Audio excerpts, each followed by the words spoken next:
ജാതിയുടെയും മതത്തിന്റെയും പേരിൽ വിദ്വേഷ പ്രചാരണങ്ങളും ചേരിതിരിവുകളും വർദ്ധിച്ചുവരുന്ന പുതിയ കാലഘട്ടത്തിൽ ഹൈന്ദവ സ്ത്രീക്ക് അന്ത്യവിശ്രമം ഒരുക്കാൻ മുന്നിട്ടിറങ്ങി മുസ്ലിം സഹോദരങ്ങൾ. മുക്കം നഗരസഭയിലെ പൂളപ്പൊയിൽ ഗ്രാമമാണ് മാതൃക തീർത്തത്. കഴിഞ്ഞ ദിവസം അന്തരിച്ച കാദിയോട് പാലക്കുന്നുമ്മൽ സുമതിയുടെ സംസ്കാര ചടങ്ങുകൾക്കാണ് മുസ്ലിം സഹോദരങ്ങൾ മുന്നിട്ടിറങ്ങി കുഴിമാടമൊരുക്കിയത്.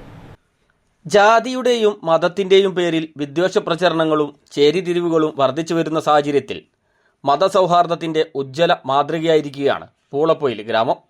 കഴിഞ്ഞ ദിവസം അന്തരിച്ച കാദിയോട് പാലക്കുന്നുമ്മൽ സുമതിയുടെ സംസ്കാര ചടങ്ങുകൾക്കാണ് മുസ്ലിം സഹോദരങ്ങൾ മുന്നിട്ടിറങ്ങി കുഴിമാടമൊരുക്കി അന്ത്യവിശ്രമ സൗകര്യമൊരുക്കിയത്.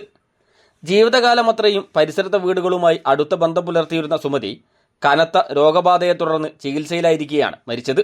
കോഴിക്കോട് മെഡിക്കൽ കോളേജ് ആശുപത്രിയിൽ നിന്നും മൃതദേഹം വീട്ടിലെത്തിച്ചെങ്കിലും കോരിച്ചൊരിയുന്ന കനത്ത മഴ കാരണം സംസ്കാര ചടങ്ങുകൾക്കായി മണ്ണൊരുക്കാൻ ആളെ ലഭിക്കാതെ ബന്ധുക്കളും നാട്ടുകാരും പ്രയാസത്തിലായി.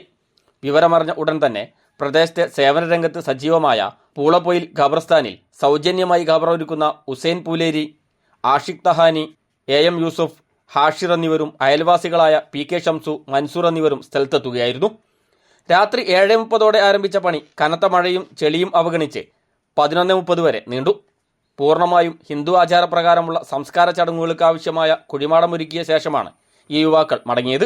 ചെറുപ്പം മുതലേ അയൽപ്പക്കത്തെ മുസ്ലിം കുടുംബങ്ങളുമായി സുമതിക്ക് അടുത്ത ബന്ധമാണ് ഉണ്ടായിരുന്നത്. മദ്രസകളിലെ വിശേഷ ദിവസങ്ങളിൽ തൻ്റേതായ വിഹിതം നൽകാനും ആശുപത്രിയിൽ വെച്ച് കാണാൻ വന്നവരോട് പ്രാർത്ഥിക്കാൻ വസിയത്ത് ചെയ്യാനും കാണിച്ച അവരുടെ ആത്മബന്ധത്തിന്റെ തുടർച്ചയെന്നോണമാണ് അന്ത്യയാത്രയിലും മുസ്ലിം സഹോദരങ്ങളുടെ സജീവ സാന്നിധ്യമുണ്ടായത്. വർഗീയത വിതയ്ക്കാൻ ശ്രമിക്കുന്ന ശക്തികൾക്ക് ശക്തമായ മറുപടിയും നാടിന്റെ പരമ്പരാഗത സാഹോദര്യത്തിന്റെ വിളംബരവുമാണ് ഈ സംഭവമെന്ന് നാട്ടുകാരും പറയുന്നു. News bureau, Mukkam.